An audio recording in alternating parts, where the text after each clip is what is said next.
Ministère de l'Éducation nationale, Centre international d'études pédagogiques, DALF, niveau C2, du cadre européen commun de référence pour les langues. Domaine sciences, épreuve de compréhension et de production orale. Vous allez entendre 2 fois un enregistrement sonore de 15 minutes environ. Vous écouterez une première fois l'enregistrement. Concentrez-vous sur le document. Vous êtes invité à prendre des notes. Vous aurez ensuite 3 minutes de pause.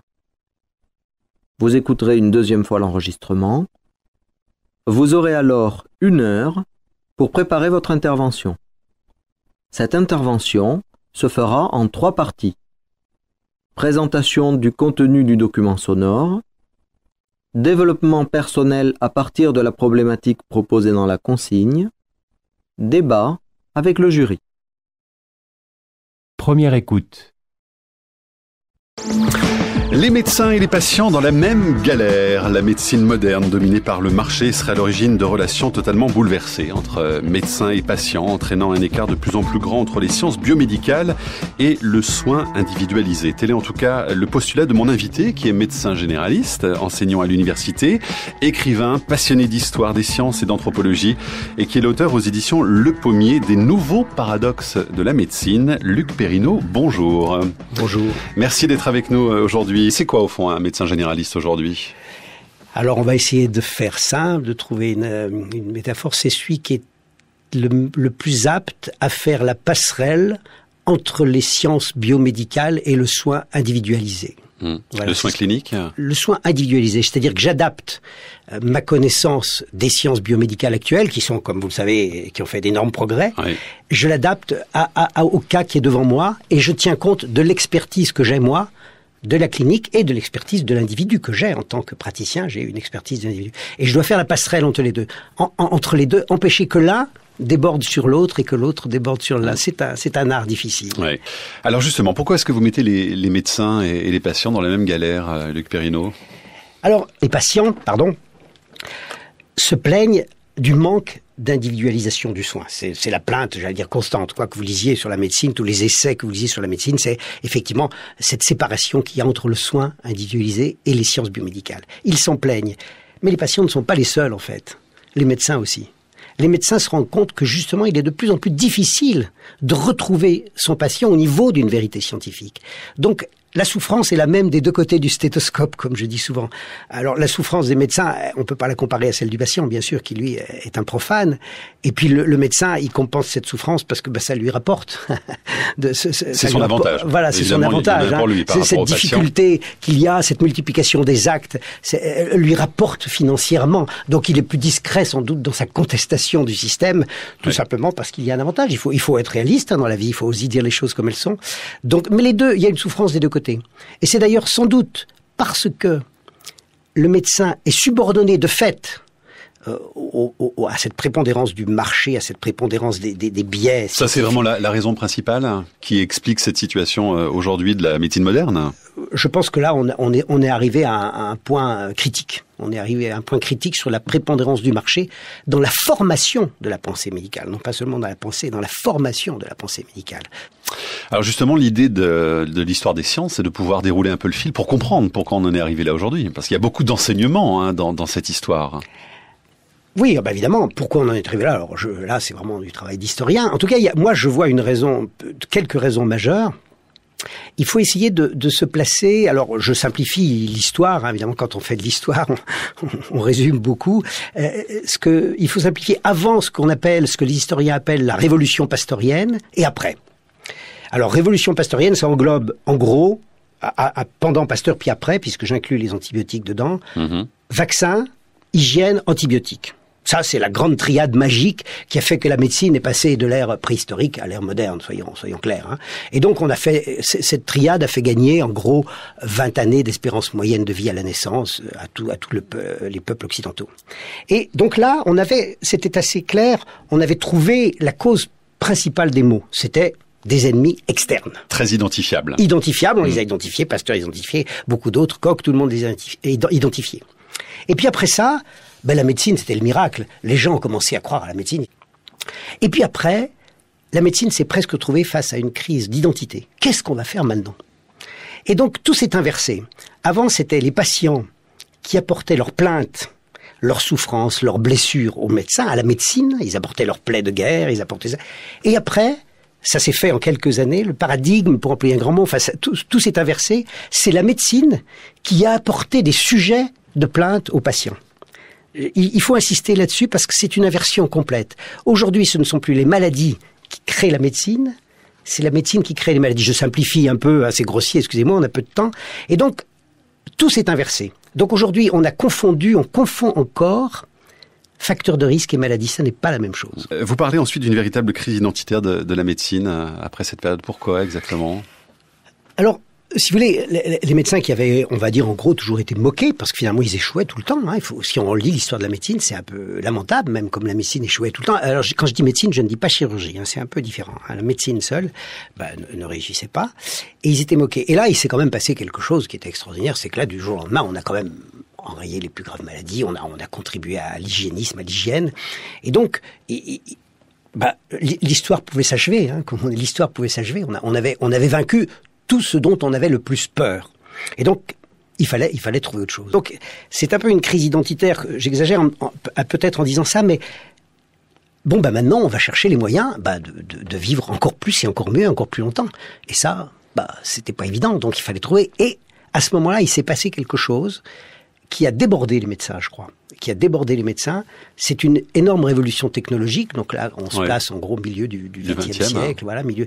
Et ça, c'était trop brutal. Ça a été trop brutal parce que, si vous voulez, les médecins avaient construit leur science clinique et diagnostique. C'était leur privilège. Le diagnostic était le privilège des médecins. Ils l'avaient très bien bâti, toutes les méthodes anatomocliniques, Laennec, Charcot. Ils avaient bâti ça minutieusement pendant 2 siècles, on va dire. Et brutalement, la technologie les déborde complètement. Elle leur donne sur un plateau... Il y a trop de données, quoi, au fond. Hein. Elle leur donne sur un plateau tout ce qu'ils ont mis 2 siècles à bâtir. C'est tout fait. En gros, on n'a plus besoin de vous, quoi. En gros, on n'a plus besoin de vous. Donc, ils avaient vaincu les épidémies, enfin les maladies infectieuses en grande partie, et le diagnostic qui était leur seule fierté, en fin de compte, alors que ça avait été élaboré vraiment minutieusement par la science médicale pure. On peut se passer de vous. Donc ça a été vraiment une crise identitaire, je crois. On peut l'analyser comme ça d'un point de vue historique. Oui. Donc on a été surpassé au fond par la connaissance du corps humain, parce que c'était ça. Sûr, on avait tous les outils pour aller à l'intérieur du corps, et on en bénéficie encore très largement aujourd'hui, évidemment, mais on peut puisque la technologie s'améliore d'année en année. Voilà. Et vous pensez qu'aujourd'hui on est encore victime d'ailleurs de ce trop plein d'informations les 2 victimes sont effectivement les patients qui sont sans doute inondés d'analyses et d'examens dont ils n'ont pas besoin, et les médecins qui ne savent plus gérer cet afflux d'informations, qui n'a bien sûr souvent plus de rapport avec ce qu'on appelle les données, les fameuses données cliniques. D'accord, j'ai cette analyse, j'ai cette image, mais mon patient, lui, qu'est-ce qu'il a ? Lui, c'est ça qui compte. Oui. Voilà. Et donc l'écart entre les deux se creuse de plus en plus. Oui. Parlons du pouvoir des médecins d'ailleurs aujourd'hui, par rapport précisément au marché. Ce pouvoir a complètement changé. Alors vous parlez du pouvoir des médecins ou du pouvoir de la médecine ? Du pouvoir des médecins par rapport aux patients précisément. Alors la médecine a un énorme pouvoir, puisqu'on est en train de faire de notre société une société qui est malade de façon permanente. Hein. Donc la médecine s'est imposée au sens où on a toujours besoin d'elle, puisqu'il y a une omniprésence de la maladie. Hein. Plus une société est objectivement en bonne santé, plus la maladie est omniprésente. Ça, c'est intéressant quand même. Alors, d'un point de vue de la médecine, on peut considérer que c'est un échec puisqu'on a raté le but, puisque tout le monde est toujours malade. Oui. Par contre, c'est un succès au niveau commercial, puisque vous avez en permanence une augmentation de l'offre et de la demande. Ouais. Donc pourquoi, justement, en raison de quoi ? De la technologie, précisément aussi, par rapport aux outils qui nous sont donnés ? Parce que je crois qu'il y a une demande... il y a une demande de la part du public de ne jamais être malade. On doit jamais tomber malade. Et puis il y a une offre considérable de projets pour ne jamais tomber malade. Hein. On vous propose des tas de solutions pour ne jamais tomber malade. Prenez ça, vous n'aurez jamais d'accident cardiaque. Prenez ça, vous n'aurez jamais de maladie neurodégénérative. Et prenez ça, entre guillemets, vous ne mourrez jamais. Donc là, c'est très vendeur. Ça, c'est très vendeur. Donc forcément, quand vous avez un énorme marché, vous avez un énorme pouvoir devant les décideurs, simplement. Il faut savoir que le marché de la sanitaire dans les pays occidentaux, je crois que c'est 10 ou 11% du PIB. Donc, par rapport aux décideurs politiques, on n'est jamais négligeable quand on offre un tel marché. Dominique nous dit ceci, est-il possible un jour que les médecins puissent avoir devant eux non pas un patient ou pire un malade, mais une personne à part entière, une personne qui a une maladie et non quelqu'un qui est malade? Avoir une maladie est bien différent d'être malade. Quand les médecins nous aideront-ils à sortir de cet état d'être? Ça, c'est la question, donc c'est ce que l'on disait au début de l'émission, c'est tout l'écart qui va en se creusant entre les sciences biomédicales et le soin individualisé. Notre but de praticien, c'est d'améliorer le soin individualisé, sans bien sûr dénigrer jamais la science dont on a besoin, et en remettant toujours le patient au centre du problème clinique, parce que il y a quand même au départ une plainte en théorie, bien que maintenant la majorité des pathologies décrétées par la médecine sont sans plainte. Mais au départ, quand on voit un patient, c'est parce qu'à l'origine, il y avait une plainte et on doit s'attacher à cette plainte et à rien d'autre. On a quand même une drôle de relation avec notre organisme aujourd'hui, Luc Perrineau, dans nos pays occidentaux en particulier, parce qu'on considère que l'organisme est potentiellement un ennemi. Voilà. Alors là, c'est très intéressant. C'est toujours, on peut faire le rapport toujours avec la révolution pasteurienne. L'ennemi était externe, il est devenu interne. Ouais. Chaque protéine, chaque gène, chaque synapse, chaque métabolisme est un ennemi potentiel qui va un jour dysfonctionner. C'est intéressant d'un point de vue philosophique et je trouve ça passionnant. On n'a que des ennemis internes en nous. Ils sont en nous. On les recherche toujours. Même s'ils ne doivent jamais se manifester, on est à l'affût de celui qui va nous... Luc Perrineau, vous évoquez cette notion intéressante de porteur sain. Ça poursuit cette idée justement que l'organisme est potentiellement un ennemi, en tout cas qu'on l'envisage mal. Voilà. Alors la notion de porteur sain, c'est très intéressant parce que on s'est rendu compte très vite qu'on avait en nous énormément de microbes pathogènes, mais qui ne donnaient pas de maladie. Et donc ça, c'est intéressant parce que là, on est dans la médecine évolutionniste. C'est-à-dire qu'on peut vivre en équilibre avec plein d'ennemis, même externes, qui deviennent internes. On peut vivre en équilibre. Et alors, dans le cancer, on aurait dû intégrer cette notion de porteur sain. C'est-à-dire que l'individu, et vous comme moi, au moment où je vous parle, nous sommes porteurs sains de nombreuses cellules cancéreuses. Ouais. Vous comme moi j'en suis certain, vous peut-être, je ne sais pas, moi j'en suis certain.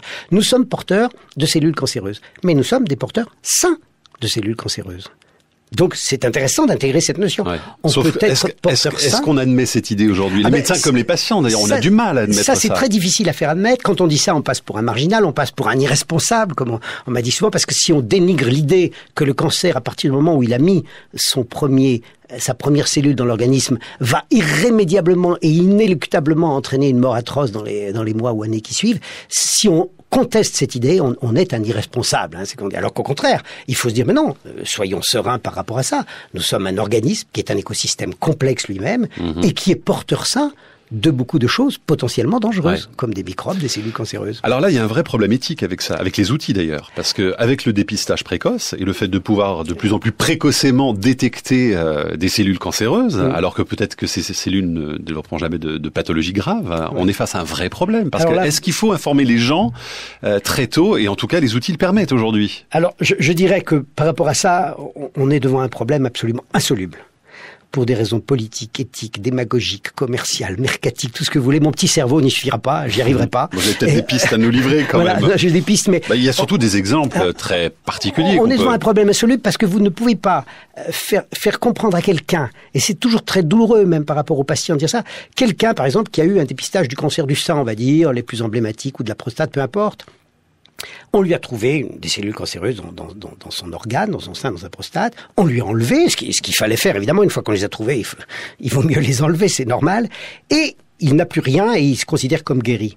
Et vous ne pouvez pas lui faire admettre, c'est impossible à admettre au niveau mental, au niveau personnel, que peut-être si on n'avait pas fait de dépistage, qu'on n'avait rien fait, il serait dans le même état. C'est impossible à faire comprendre, y compris aux médecins, y compris aux grands universitaires. On doit chercher la cellule cancéreuse, on doit la traquer, on doit l'enlever. Alors, alors aujourd'hui, c'est déjà, on est arrivé à un point critique au niveau de la relation médecine-société, on est arrivé à un vrai point critique, mais je pense que ça va être un moment très grave et ça va peut-être se régler tout seul, c'est qu'actuellement on est capable, par exemple, de dépister, les cellules tumorales circulantes.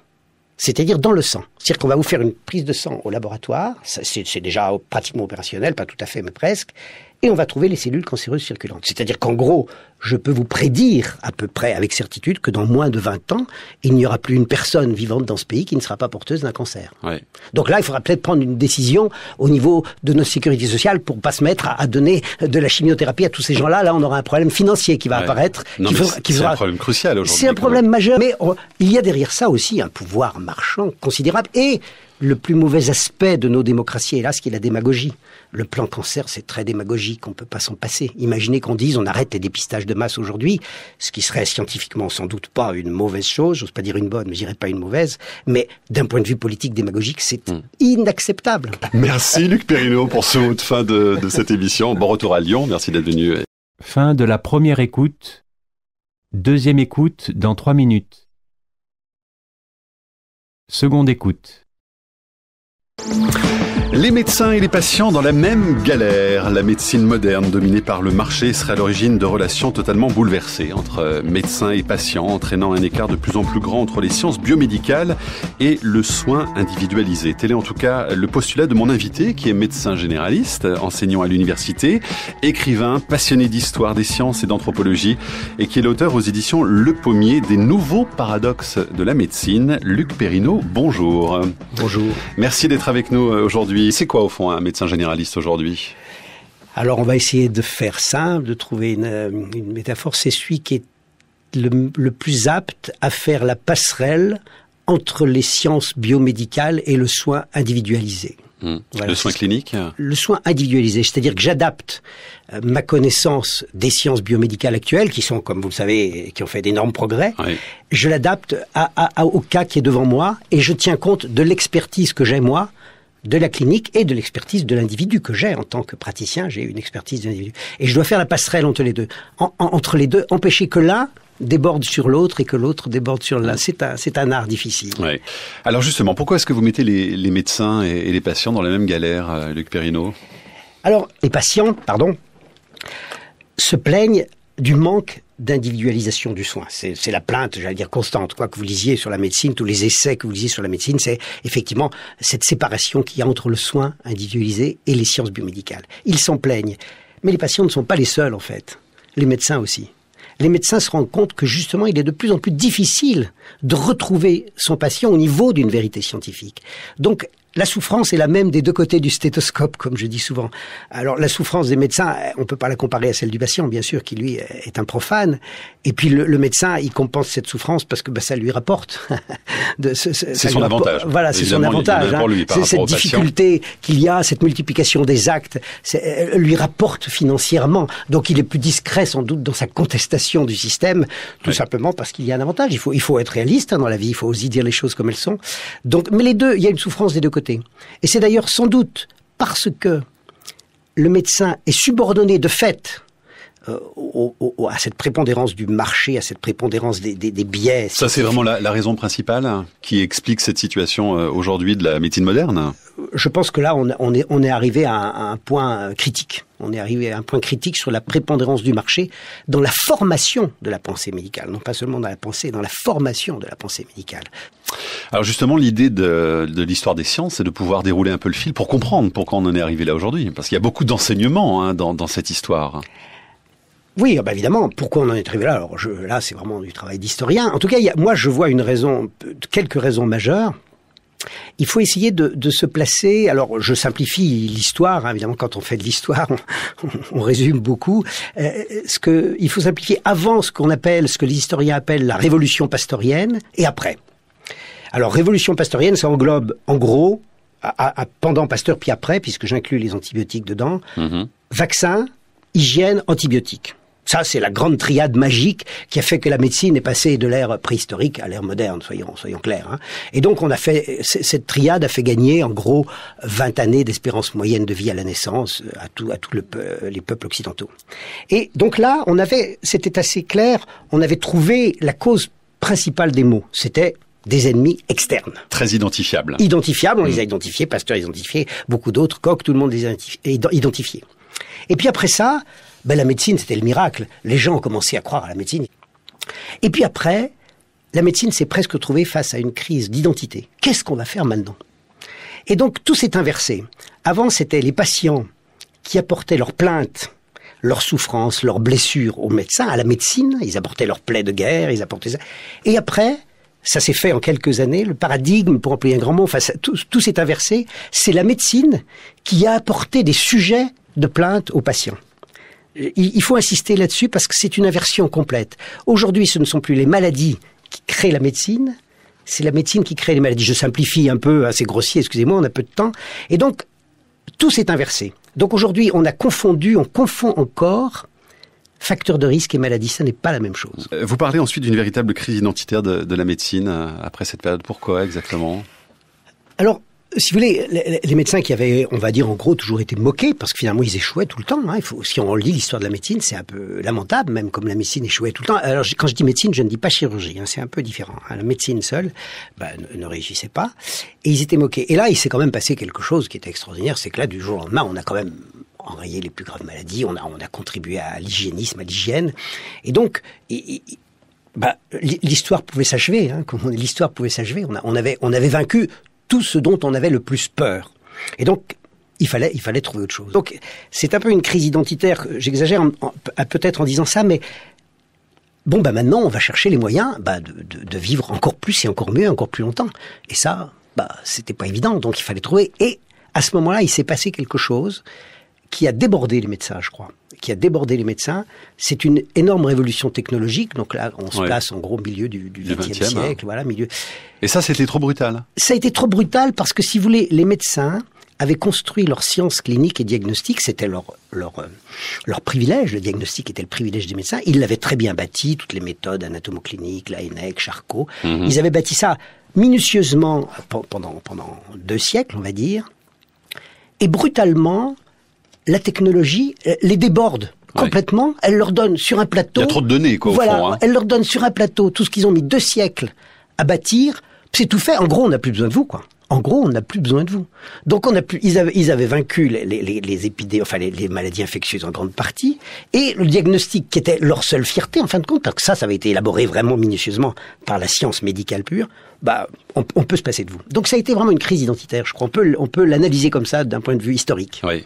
Donc, on a été surpassé au fond par la connaissance du corps humain, parce que c'était ça. Sûr, on avait tous les outils pour aller à l'intérieur du corps, et on en bénéficie encore très largement aujourd'hui, évidemment, mais on peut puisque la technologie s'améliore d'année en année. Voilà. Et vous pensez qu'aujourd'hui, on est encore victime d'ailleurs de ce trop-plein d'informations les 2 victimes sont effectivement les patients qui sont sans doute inondés d'analyses et d'examens dont ils n'ont pas besoin, et les médecins qui ne savent plus gérer cet afflux d'informations qui n'a bien sûr souvent plus de rapport avec ce qu'on appelle les données, les fameuses données cliniques. D'accord, j'ai cette analyse, j'ai cette image, mais mon patient, lui, qu'est-ce qu'il a? Lui, c'est ça qui compte. Oui. Voilà. Et donc l'écart entre les deux se creuse de plus en plus. Oui. Parlons du pouvoir des médecins d'ailleurs aujourd'hui, par rapport précisément au marché. Ce pouvoir a complètement changé. Alors vous parlez du pouvoir des médecins ou du pouvoir de la médecine? Du pouvoir des médecins par rapport aux patients précisément. Alors la médecine a un énorme pouvoir. Puisqu'on est en train de faire de notre société une société qui est malade de façon permanente. Hein. Donc la médecine s'est imposée au sens où on a toujours besoin d'elle, puisqu'il y a une omniprésence de la maladie. Hein. Plus une société est objectivement en bonne santé, plus la maladie est omniprésente. Ça, c'est intéressant quand même. Alors, d'un point de vue de la médecine, on peut considérer que c'est un échec puisqu'on a raté le but, puisque tout le monde est toujours malade. Oui. Par contre, c'est un succès au niveau commercial, hein, puisque vous avez en permanence une augmentation de l'offre et de la demande. Ouais. Donc pourquoi, justement, en raison de quoi? De la technologie, précisément aussi, par rapport aux outils qui nous sont donnés? Parce que je crois qu'il y a une demande il y a une demande de la part du public de ne jamais être malade. On doit jamais tomber malade. Et puis il y a une offre considérable de projets pour ne jamais tomber malade. Hein. On vous propose des tas de solutions pour ne jamais tomber malade. Prenez ça, vous n'aurez jamais d'accident cardiaque. Prenez ça, vous n'aurez jamais de maladie neurodégénérative. Et prenez ça, entre guillemets, vous ne mourrez jamais. Donc là, c'est très vendeur. Ça, c'est très vendeur. Donc forcément, quand vous avez un énorme marché, vous avez un énorme pouvoir devant les décideurs, simplement. Il faut savoir que le marché de la sanitaire dans les pays occidentaux, je crois que c'est 10 ou 11% du PIB. Donc, par rapport aux décideurs politiques, on n'est jamais négligeable quand on offre un tel marché. Dominique nous dit ceci, est-il possible un jour que les médecins puissent avoir devant eux non pas un patient ou pire un malade, mais une personne à part entière, une personne qui a une maladie et non quelqu'un qui est malade? Avoir une maladie est bien différent d'être malade. Quand les médecins nous aideront-ils à sortir de cet état d'être? Ça, c'est la question, donc c'est ce que l'on disait au début de l'émission, c'est tout l'écart qui va en se creusant entre les sciences biomédicales et le soin individualisé. Notre but de praticien, c'est d'améliorer le soin individualisé, sans bien sûr dénigrer jamais la science dont on a besoin, et en remettant toujours le patient au centre du problème clinique, parce que il y a quand même au départ une plainte en théorie, bien que maintenant la majorité des pathologies décrétées par la médecine sont sans plainte. Mais au départ, quand on voit un patient, c'est parce qu'à l'origine, il y avait une plainte et on doit s'attacher à cette plainte et à rien d'autre. On a quand même une drôle de relation avec notre organisme aujourd'hui, Luc Perrineau, dans nos pays occidentaux en particulier, parce qu'on considère que l'organisme est potentiellement un ennemi. Voilà. Alors là, c'est très intéressant. C'est toujours, on peut faire le rapport toujours avec la révolution pasteurienne. L'ennemi était externe, il est devenu interne. Ouais. Chaque protéine, chaque gène, chaque synapse, chaque métabolisme est un ennemi potentiel qui va un jour dysfonctionner. C'est intéressant d'un point de vue philosophique et je trouve ça passionnant. On n'a que des ennemis internes en nous. Ils sont en nous. On les recherche toujours, même s'ils ne doivent jamais se manifester. On est à l'affût de celui qui va nous... Luc Perrineau, vous évoquez cette notion intéressante de porteur sain. Ça poursuit cette idée justement que l'organisme est potentiellement un ennemi, en tout cas qu'on l'envisage mal. Voilà. Alors la notion de porteur sain, c'est très intéressant parce que on s'est rendu compte très vite qu'on avait en nous énormément de microbes pathogènes, mais qui ne donnaient pas de maladie. Et donc ça, c'est intéressant parce que là, on est dans la médecine évolutionniste. C'est-à-dire qu'on peut vivre en équilibre avec plein d'ennemis, même externes, qui deviennent internes. On peut vivre en équilibre. Et alors, dans le cancer, on aurait dû intégrer cette notion de porteur sain. C'est-à-dire que l'individu, et vous comme moi, au moment où je vous parle, nous sommes porteurs sains de nombreuses cellules cancéreuses. Ouais. Vous comme moi j'en suis certain, vous peut-être, je ne sais pas, moi j'en suis certain. Nous sommes porteurs de cellules cancéreuses, mais nous sommes des porteurs sains de cellules cancéreuses. Donc c'est intéressant d'intégrer cette notion. Ouais. Est-ce qu'on admet cette idée aujourd'hui? Les médecins comme les patients, d'ailleurs, on a du mal à admettre ça. Ça, c'est très difficile à faire admettre. Quand on dit ça, on passe pour un marginal, on passe pour un irresponsable, comme on m'a dit souvent, parce que si on dénigre l'idée que le cancer, à partir du moment où il a mis sa première cellule dans l'organisme, va irrémédiablement et inéluctablement entraîner une mort atroce dans les mois ou années qui suivent, si on conteste cette idée, on est un irresponsable. Alors qu'au contraire, il faut se dire, mais non, soyons sereins par rapport à ça. Nous sommes un organisme qui est un écosystème complexe lui-même et qui est porteur sain de beaucoup de choses potentiellement dangereuses, comme des microbes, des cellules cancéreuses. Alors là, il y a un vrai problème éthique avec ça, avec les outils d'ailleurs, parce que avec le dépistage précoce et le fait de pouvoir de plus en plus précocement détecter des cellules cancéreuses, alors que peut-être que ces cellules ne développeront jamais de pathologie grave, on est face à un vrai problème. Parce que est-ce qu'il faut informer les gens très tôt, et en tout cas les outils le permettent aujourd'hui? Alors je dirais que par rapport à ça, on est devant un problème absolument insoluble. Pour des raisons politiques, éthiques, démagogiques, commerciales, mercatiques, tout ce que vous voulez. Mon petit cerveau n'y suffira pas, j'y arriverai pas. Vous avez peut-être des pistes à nous livrer quand même. J'ai des pistes, mais... il y a surtout des exemples très particuliers. On est devant un problème insoluble parce que vous ne pouvez pas faire comprendre à quelqu'un, et c'est toujours très douloureux même par rapport aux patients de dire ça, quelqu'un par exemple qui a eu un dépistage du cancer du sein, on va dire, les plus emblématiques, ou de la prostate, peu importe. On lui a trouvé des cellules cancéreuses dans son organe, dans son sein, dans sa prostate. On lui a enlevé, ce qu'il fallait faire, évidemment. Une fois qu'on les a trouvés, il vaut mieux les enlever, c'est normal. Et il n'a plus rien et il se considère comme guéri. Et vous ne pouvez pas lui faire admettre, c'est impossible à admettre au niveau mental, au niveau personnel, que peut-être si on n'avait pas fait de dépistage, qu'on n'avait rien fait, il serait dans le même état. C'est impossible à faire comprendre, y compris aux médecins, y compris aux grands universitaires. On doit chercher la cellule cancéreuse, on doit la traquer, on doit l'enlever. Alors, Alors aujourd'hui, c'est déjà, on est arrivé à un point critique au niveau de la relation médecine-société, on est arrivé à un vrai point critique, mais je pense que ça va être un moment très grave et ça va peut-être se régler tout seul, c'est qu'actuellement on est capable, par exemple, de dépister, les cellules tumorales circulantes. C'est-à-dire dans le sang. C'est-à-dire qu'on va vous faire une prise de sang au laboratoire, c'est déjà pratiquement opérationnel, pas tout à fait, mais presque, et on va trouver les cellules cancéreuses circulantes. C'est-à-dire qu'en gros, je peux vous prédire à peu près avec certitude que dans moins de 20 ans, il n'y aura plus une personne vivante dans ce pays qui ne sera pas porteuse d'un cancer. Ouais. Donc là, il faudra peut-être prendre une décision au niveau de notre sécurité sociale pour pas se mettre à donner de la chimiothérapie à tous ces gens-là. Là, on aura un problème financier qui va apparaître. C'est un problème crucial aujourd'hui. C'est un problème majeur. Mais il y a derrière ça aussi un pouvoir marchand considérable. Et le plus mauvais aspect de nos démocraties, hélas, qui est la démagogie. Le plan cancer, c'est très démagogique, on peut pas s'en passer. Imaginez qu'on dise on arrête les dépistages de masse aujourd'hui, ce qui serait scientifiquement sans doute pas une mauvaise chose, j'ose pas dire une bonne, mais je dirais pas une mauvaise, mais d'un point de vue politique démagogique, c'est inacceptable. Merci Luc Perrineau pour ce mot de fin de cette émission. Bon retour à Lyon, merci d'être venu. Fin de la seconde écoute. Vous avez maintenant 1 heure pour préparer le compte-rendu et la présentation personnelle. Ministère de l'Éducation nationale, Centre international d'études pédagogiques, DALF niveau C2 du cadre européen commun de référence pour les langues. Domaine lettres et sciences humaines, épreuve de compréhension et de production orale. Vous allez entendre 2 fois un enregistrement sonore de 15 minutes environ. Vous écouterez une première fois l'enregistrement. Concentrez-vous sur le document. Vous êtes invité à prendre des notes. Vous aurez ensuite 3 minutes de pause. Vous écouterez une deuxième fois l'enregistrement. Vous aurez alors 1 heure pour préparer votre intervention. Cette intervention se fera en 3 parties. Présentation du contenu du document sonore, développement personnel à partir de la problématique proposée dans la consigne, débat avec le jury. Première écoute.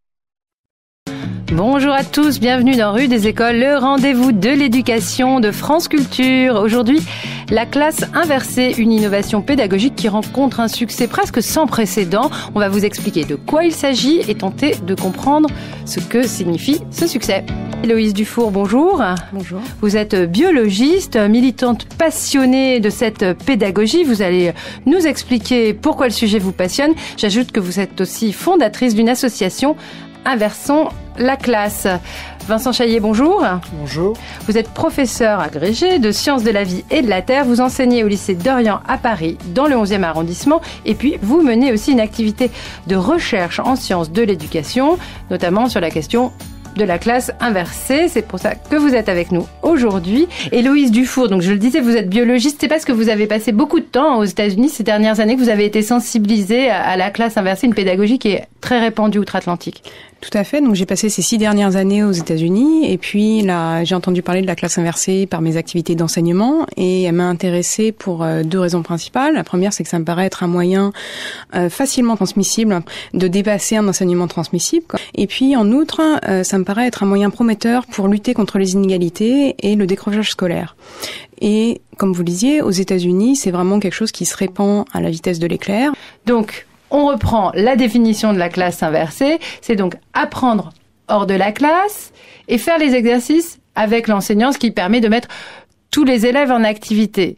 Vous dites que c'est moins inégalitaire, Héloïse Dufour. Pourtant, le travail à la maison, on le sait, les devoirs, c'est très inégalitaire car tous les enfants n'ont pas les mêmes possibilités de travailler chez eux, possibilités matérielles, la même aide aussi disponible de la part de leurs parents ou de leur entourage. Alors, ce qui change dans la classe inversée, c'est la nature même du travail à la maison.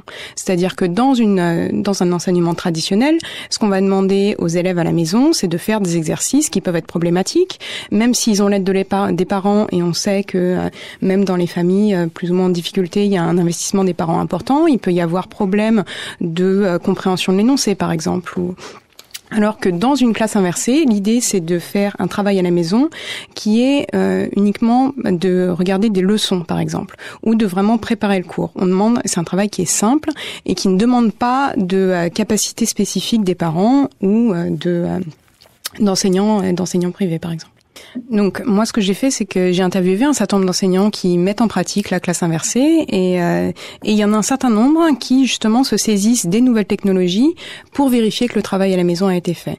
C'est-à-dire que en même temps qu'ils donnent des ressources à regarder ou à consulter, ils utilisent des questionnaires en ligne pour poser quelques questions très simples, vraiment de compréhension de base sur ce sur quoi porter la leçon, et ça leur permet, avant d'arriver en classe, d'une part de savoir si leurs élèves ont compris, d'autre part s'ils ont effectivement fait le travail.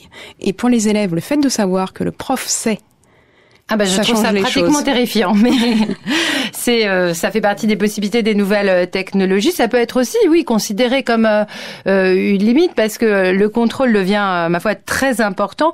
Il faut aussi s'intéresser aux limites de cette pédagogie. Ça demande quand même un investissement professoral différent, peut-être plus important, parce qu'il faut beaucoup s'impliquer et puis il faut être très actif dans sa classe. Vincent Fayet. Oui, absolument. À l'origine, Bergman et Sams, qui ont véritablement fait découvrir la méthode, ont travaillé avec des capsules vidéo. Donc, ce qui suppose un enregistrement. Il faut les fabriquer. Il faut les fabriquer. Il faut avoir les compétences, la technologie pour les fabriquer ou utiliser des capsules déjà existantes. Mais en règle générale, les enseignants aiment bien travailler avec leur propre support. Cela suppose de totalement repenser la classe, évidemment, puisque le cours, le modèle transmissif classique doit être fait à la maison. Donc il faut d'autres activités en classe, des activités qui vont supposer en effet des questionnaires à choix multiples, éventuellement l'utilisation de boîtiers de vote, des ateliers. Donc c'est un travail totalement différent pour l'enseignant. Ça suppose un fort investissement, oui. Est-ce que on continue avec cette classe inversée à produire aussi des devoirs, des travaux un peu plus longs? Là, on parle de réponse à des QCM, des petits exercices pour vérifier que la leçon a été comprise. Mais il y a aussi une mobilisation de ces savoirs traditionnellement dans la rédaction, la dissertation, dans des travaux un peu plus personnels. J'ai l'impression que on sort un peu ces exercices, ces pratiques du champ avec la classe inversée. Vincent Fayet. Non, on n'est pas obligé de changer la façon d'évaluer les élèves. Ce qui change vraiment, c'est la façon de favoriser l'accès à la connaissance. Alors, l'évaluation en elle-même n'a pas lieu forcément d'être changée. Et pour beaucoup d'enseignants que j'ai rencontrés, l'idée c'est pas d'augmenter la somme de travail à la maison, c'est juste vraiment d'en changer la nature. En termes de dissertation, de choses comme ça, moi j'ai rencontré des enseignants en français par exemple, et qui utilisent la classe inversée pour faire produire aux élèves en classe des textes et pour vraiment travailler avec eux sur la production d'un texte. Comment est-ce qu'on fait? Donc on intervient dans le travail personnel des élèves. C'est le faire avec l'élève. C'est passer du face à face au côte à côte. Vincent Fayet, ces pédagogies sont-elles séduisantes et pourquoi le sont-elles auprès des enseignants? Elles sont séduisantes parce que c'est une rupture avec un modèle qui est ancien, c'est le modèle transmissif. Depuis le Moyen-Âge, on est dans un modèle transmissif avec l'enseignant au centre, les élèves autour, ils récitent le cours et une cohorte d'élèves prend le cours.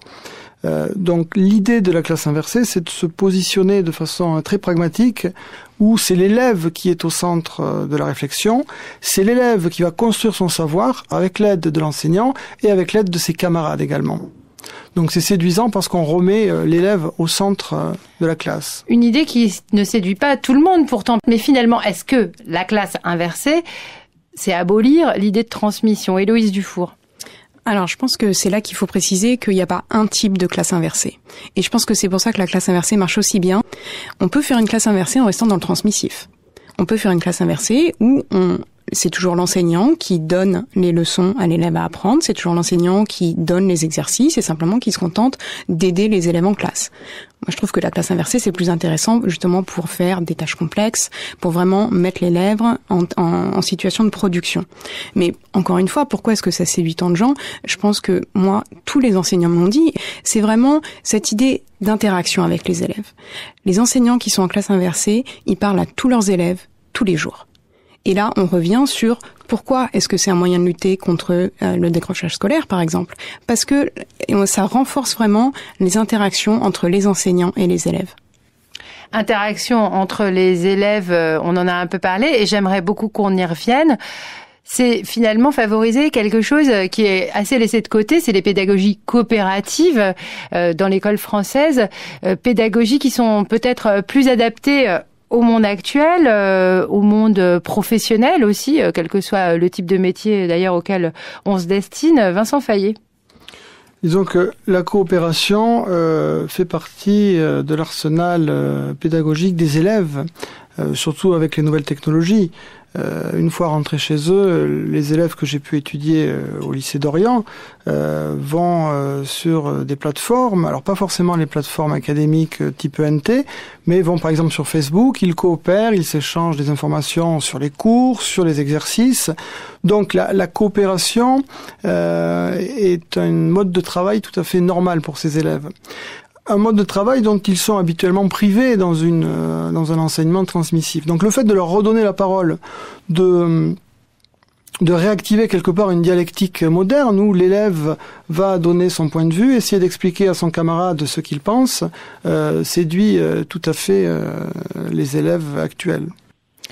Ce qu'on peut aussi dire, c'est que l'idée de la classe inversée répond à une problématique tout à fait contemporaine de l'école, puisqu'on voit émerger tout un marché d'applications pour apprendre, des applications qui permettent par exemple de réviser ces tables de multiplication. On peut tout à fait le faire avec une machine, les verbes irréguliers, l'orthographe, les conjugaisons. On peut dialoguer avec un ordinateur qui voit le type de faute qu'on fait, qui conseille en termes de ressources, où est-ce qu'il faut aller chercher, quelles leçons il faut consulter. On recentre donc la mission enseignante sur l'humain, si je vous suis bien. C'est ça, Héloïse Dufour ? Oui, et je pense que, là encore une fois, je voudrais insister sur le fait que les nouvelles technologies sont vraiment pas le point principal de la classe inversée, c'est un facilitateur, mais l'idée c'est vraiment de changer ce qui se passe en classe, d'avoir un enseignant qui est là pour faire apprendre les élèves, éventuellement même leur apprendre à apprendre, et voilà. L'enseignant fait quelque chose que la machine ne pourrait pas faire. Il peut voir si l'élève a compris, l'évaluer. Il y a toujours un petit peu de psychologie. Il y a une dimension psychologique dans le fait d'enseigner.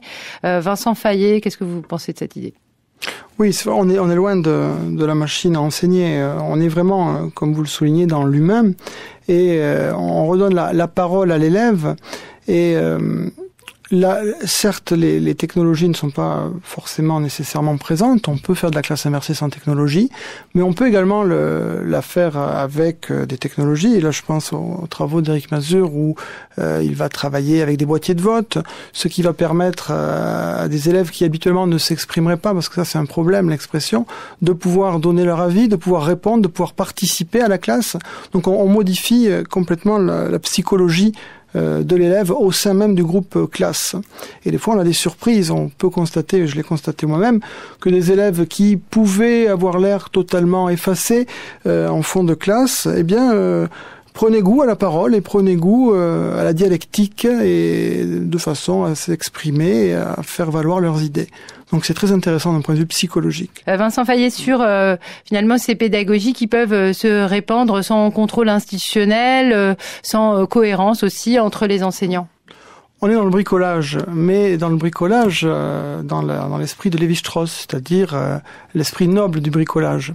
L'enseignant, l'artisan, dans sa classe, avec ses moyens, avec sa vision, avec ses élèves, dans un univers assez clos qui va mettre au point sa classe inversée. La classe inversée de Saint-Brieuc n'est sans doute pas celle de Paris. Ce qui est intéressant, c'est que ce bricolage, c'est un bricolage évolutif. C'est François Jacob qui disait que l'évolution, c'est un bricolage moléculaire où l'on fait du neuf avec du vieux. Eh bien, je pense qu'on est tout à fait dans ce cadre-là. Et l'intérêt, c'est que c'est un bricolage qui vient de la base. Ce sont les enseignants qui s'approprient de nouvelles méthodes d'enseignement. Et c'est assez nouveau en France. Et c'est peut-être le gage du succès. C'est-à-dire que ce n'est pas une volonté hiérarchique qui viendrait des ministères ou de l'académie. Ce sont les enseignants qui, il suffit de regarder les divers blogs sur Internet d'enseignants qui se posent des questions au primaire, au secondaire, collège, lycée, où on se rend compte que l'on essaye de faire ce que l'on peut avec une emprise très proche des élèves. Donc on est dans du bricolage qui vient de la base, qui se répand. Donc je pense que c'est quelque chose qui devrait être regardé avec grande attention de la part des instances académiques et ministérielles. Eh bien, ce sera le mot de la fin. Merci beaucoup, Vincent Fayet. Je rappelle que vous menez des recherches en sciences de l'éducation sur la classe inversée. Merci, Héloïse Dufour, biologiste. Vous avez fondé le site, l'association Inversons la classe. Bon après-midi sur France Culture. Fin de la première écoute. Deuxième écoute dans 3 minutes. Seconde écoute. Bonjour à tous, bienvenue dans Rue des Écoles, le rendez-vous de l'éducation de France Culture. Aujourd'hui, la classe inversée, une innovation pédagogique qui rencontre un succès presque sans précédent. On va vous expliquer de quoi il s'agit et tenter de comprendre ce que signifie ce succès. Héloïse Dufour, bonjour. Bonjour. Vous êtes biologiste, militante passionnée de cette pédagogie. Vous allez nous expliquer pourquoi le sujet vous passionne. J'ajoute que vous êtes aussi fondatrice d'une association Inversons la classe. Vincent Fayet, bonjour. Bonjour. Vous êtes professeur agrégé de sciences de la vie et de la terre. Vous enseignez au lycée d'Orient à Paris, dans le 11e arrondissement. Et puis, vous menez aussi une activité de recherche en sciences de l'éducation, notamment sur la question de la classe inversée. C'est pour ça que vous êtes avec nous aujourd'hui. Héloïse Dufour, donc je le disais, vous êtes biologiste. C'est parce que vous avez passé beaucoup de temps aux États-Unis ces dernières années que vous avez été sensibilisée à la classe inversée, une pédagogie qui est très répandue outre-Atlantique. Tout à fait. Donc j'ai passé ces 6 dernières années aux États-Unis et puis là j'ai entendu parler de la classe inversée par mes activités d'enseignement et elle m'a intéressée pour 2 raisons principales. La première, c'est que ça me paraît être un moyen facilement transmissible de dépasser un enseignement transmissible. Et puis en outre, ça me paraît être un moyen prometteur pour lutter contre les inégalités et le décrochage scolaire. Et comme vous le disiez, aux États-Unis, c'est vraiment quelque chose qui se répand à la vitesse de l'éclair. Donc, on reprend la définition de la classe inversée, c'est donc apprendre hors de la classe et faire les exercices avec l'enseignant, ce qui permet de mettre tous les élèves en activité. Vous dites que c'est moins inégalitaire, Héloïse Dufour. Pourtant, le travail à la maison, on le sait, les devoirs, c'est très inégalitaire car tous les enfants n'ont pas les mêmes possibilités de travailler chez eux, possibilités matérielles, la même aide aussi disponible de la part de leurs parents ou de leur entourage. Alors, ce qui change dans la classe inversée, c'est la nature même du travail à la maison. C'est-à-dire que dans un enseignement traditionnel, ce qu'on va demander aux élèves à la maison, c'est de faire des exercices qui peuvent être problématiques, même s'ils ont l'aide des parents, et on sait que même dans les familles plus ou moins en difficulté, il y a un investissement des parents important. Il peut y avoir problème de compréhension de l'énoncé, par exemple, alors que dans une classe inversée, l'idée c'est de faire un travail à la maison qui est uniquement de regarder des leçons par exemple, ou de vraiment préparer le cours. C'est un travail qui est simple et qui ne demande pas de capacité spécifique des parents ou d'enseignants privés par exemple. Donc moi ce que j'ai fait c'est que j'ai interviewé un certain nombre d'enseignants qui mettent en pratique la classe inversée et il y en a un certain nombre qui justement se saisissent des nouvelles technologies pour vérifier que le travail à la maison a été fait. C'est-à-dire que en même temps qu'ils donnent des ressources à regarder ou à consulter, ils utilisent des questionnaires en ligne pour poser quelques questions très simples, vraiment de compréhension de base sur ce sur quoi porter la leçon, et ça leur permet avant d'arriver en classe d'une part de savoir si leurs élèves ont compris, d'autre part s'ils ont effectivement fait le travail. Et pour les élèves, le fait de savoir que le prof sait, je trouve ça pratiquement terrifiant, mais ça fait partie des possibilités des nouvelles technologies. Ça peut être aussi, oui, considéré comme une limite parce que le contrôle devient, ma foi, très important. Il faut aussi s'intéresser aux limites de cette pédagogie, ça demande quand même un investissement professoral différent, peut-être plus important, parce qu'il faut beaucoup s'impliquer et puis il faut être très actif dans sa classe. Vincent Fayet. Oui, absolument. À l'origine, Bergman et Sams, qui ont véritablement fait découvrir la méthode, ont travaillé avec des capsules vidéo, donc ce qui suppose un enregistrement. Il faut les fabriquer. Il faut les fabriquer.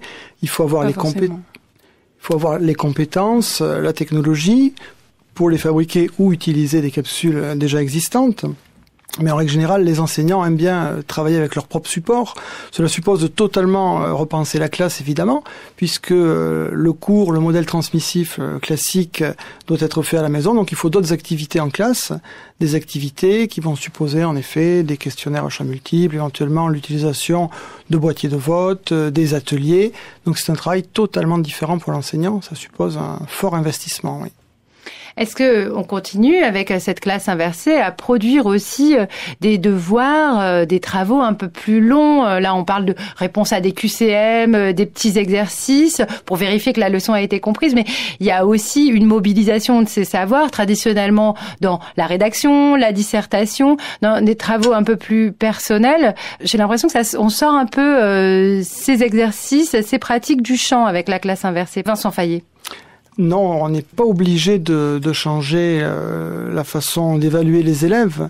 Ce qui change vraiment, c'est la façon de favoriser l'accès à la connaissance. L'évaluation en elle-même n'a pas lieu forcément d'être changée. Et pour beaucoup d'enseignants que j'ai rencontrés, l'idée c'est pas d'augmenter la somme de travail à la maison, c'est juste vraiment d'en changer la nature. En termes de dissertation, de choses comme ça, moi j'ai rencontré des enseignants en français par exemple, et qui utilisent la classe inversée pour faire produire aux élèves en classe des textes et pour vraiment travailler avec eux sur la production d'un texte. Comment est-ce qu'on fait? Donc on intervient dans le travail personnel des élèves. C'est le faire avec l'élève. C'est passer du face à face au côte à côte. Vincent Fayet, ces pédagogies sont-elles séduisantes et pourquoi le sont-elles auprès des enseignants? Elles sont séduisantes parce que c'est une rupture avec un modèle qui est ancien, c'est le modèle transmissif. Depuis le Moyen-Âge, on est dans un modèle transmissif avec l'enseignant au centre, les élèves autour, ils récitent le cours et une cohorte d'élèves prend le cours. Donc l'idée de la classe inversée, c'est de se positionner de façon très pragmatique, où c'est l'élève qui est au centre de la réflexion, c'est l'élève qui va construire son savoir avec l'aide de l'enseignant et avec l'aide de ses camarades également.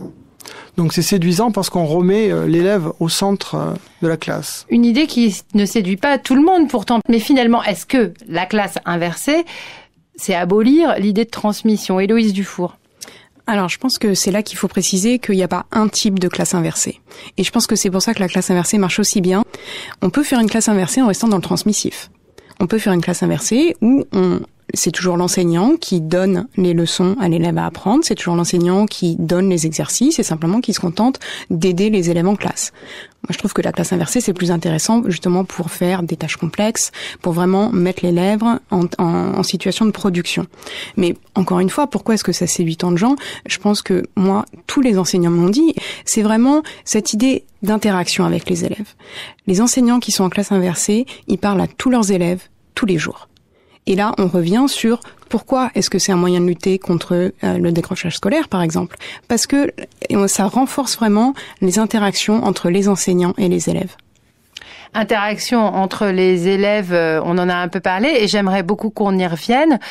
C'est finalement favoriser quelque chose qui est assez laissé de côté, c'est les pédagogies coopératives dans l'école française, pédagogies qui sont peut-être plus adaptées au monde actuel, au monde professionnel aussi, quel que soit le type de métier d'ailleurs auquel on se destine. Vincent Fayet. Disons que la coopération fait partie de l'arsenal pédagogique des élèves, surtout avec les nouvelles technologies. Une fois rentrés chez eux, les élèves que j'ai pu étudier au lycée d'Orient vont sur des plateformes, alors pas forcément les plateformes académiques type ENT, mais vont par exemple sur Facebook, ils coopèrent, ils s'échangent des informations sur les cours, sur les exercices. Donc la coopération est un mode de travail tout à fait normal pour ces élèves. un mode de travail dont ils sont habituellement privés dans un enseignement transmissif. Donc le fait de leur redonner la parole, de réactiver quelque part une dialectique moderne où l'élève va donner son point de vue, essayer d'expliquer à son camarade ce qu'il pense, séduit tout à fait les élèves actuels.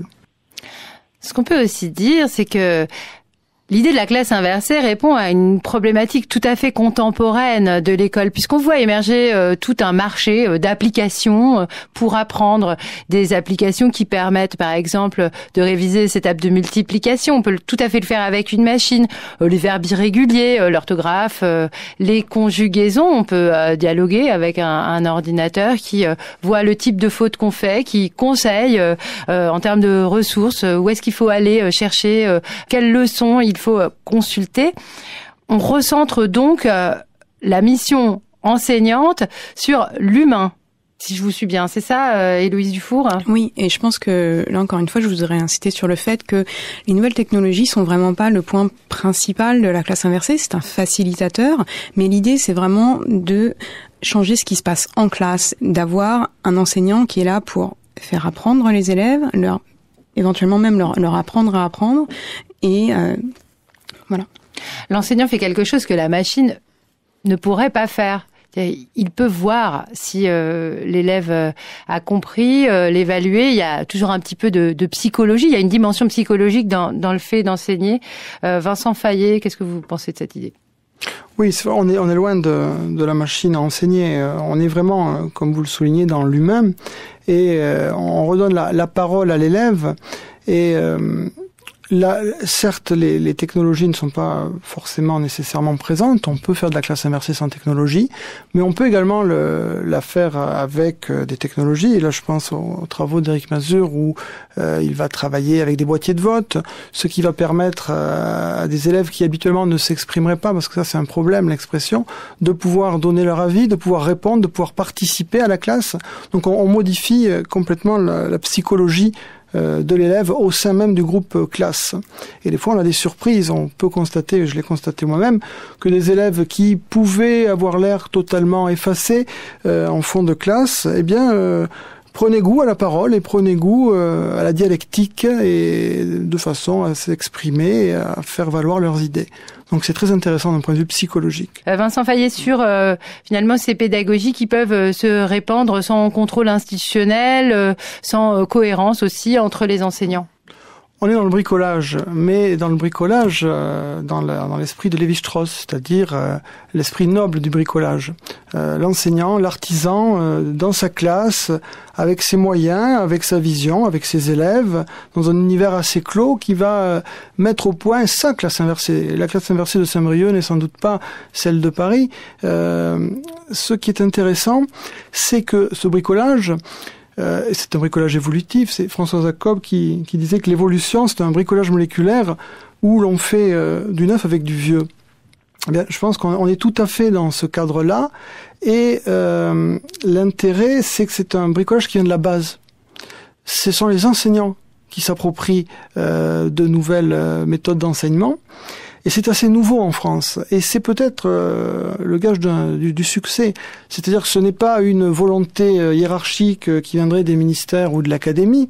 Ce sont les enseignants qui, il suffit de regarder les divers blogs sur Internet d'enseignants qui se posent des questions au primaire, au secondaire, collège, lycée, où on se rend compte bien que l'on essaye de faire ce que l'on peut avec une emprise très proche des élèves. Donc on est dans du bricolage qui vient de la base, qui se répand. Donc je pense que c'est quelque chose qui devrait être regardé avec grande attention de la part des instances académiques et ministérielles. Eh bien, ce sera le mot de la fin. Merci beaucoup, Vincent Fayet. Je rappelle que vous menez des recherches en sciences de l'éducation sur la classe inversée. Merci, Héloïse Dufour, biologiste. Vous avez fondé le site, l'association Inversons la classe. Bon après-midi sur France Culture. Fin de la seconde écoute. Vous avez maintenant 1 heure pour préparer le compte-rendu et la présentation personnelle. Diplôme approfondi de langue française, DALF C2. Épreuve de compréhension et production orale. Vous allez entendre 2 fois un enregistrement sonore de 15 minutes environ. Vous écouterez une première fois l'enregistrement. Concentrez-vous sur le document. Vous aurez ensuite 3 minutes pour relire les consignes de l'exercice. Vous écouterez une deuxième fois l'enregistrement. Vous aurez 1 heure pour préparer votre intervention. Cette intervention se fera en 3 parties. Compte-rendu du contenu du document sonore, développement personnel à partir de la problématique proposée, débat avec le jury. Première écoute. Faut-il encore enseigner le grec, le latin ou d'une manière plus générale des langues classiques dites mortes à l'école? Voilà le thème de notre dossier cette semaine. Mesdames, mesdemoiselles, messieurs, bienvenue dans l'École Buissonnière, votre magazine éducatif hebdomadaire.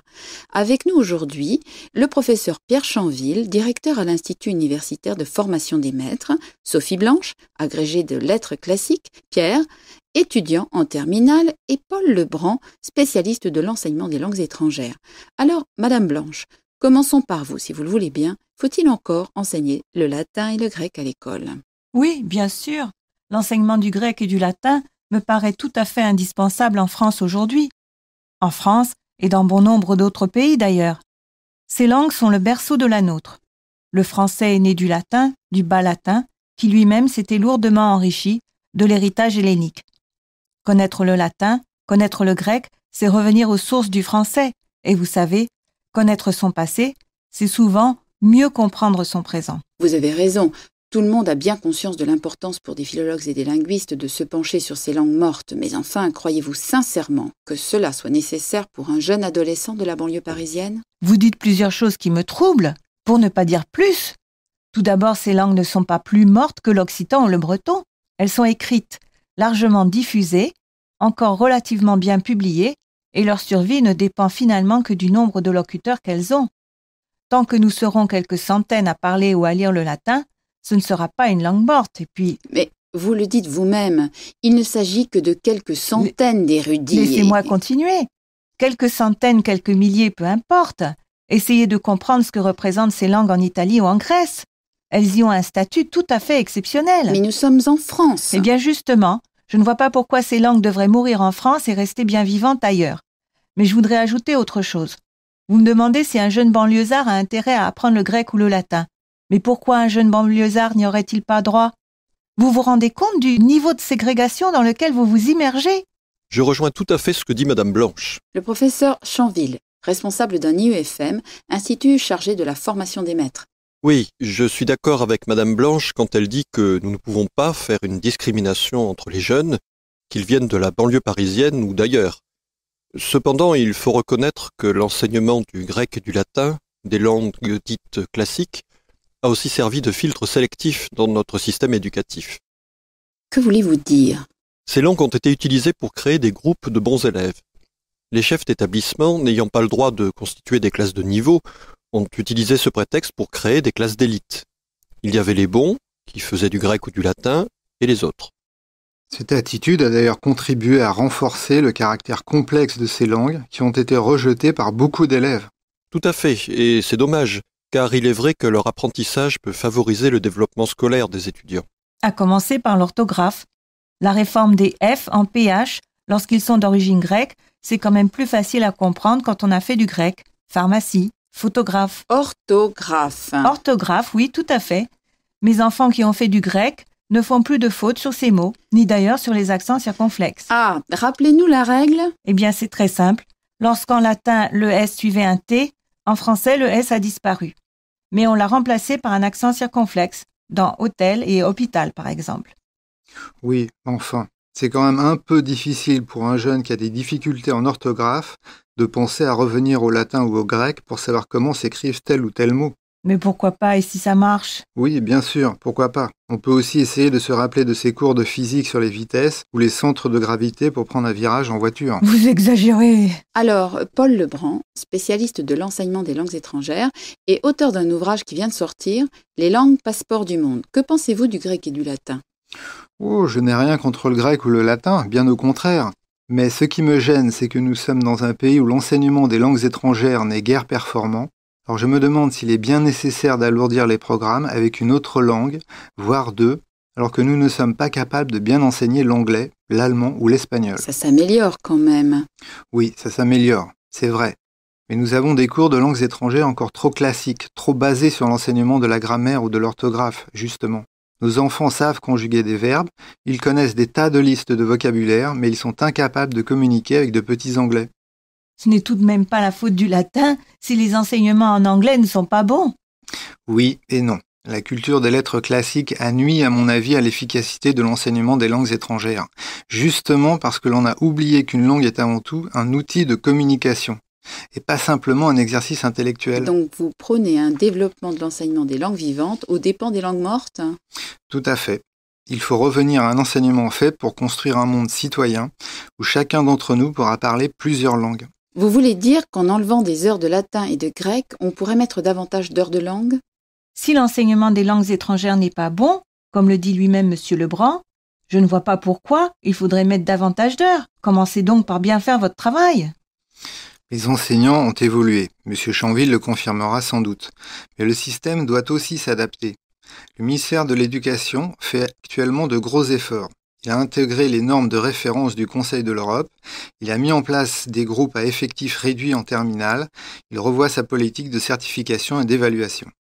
Tout ceci va contribuer à développer les langues étrangères, mais nos programmes sont encore trop lourds. C'est vrai que de gros efforts ont été accomplis, et je suis sûr que l'on récoltera bientôt les fruits de ce travail.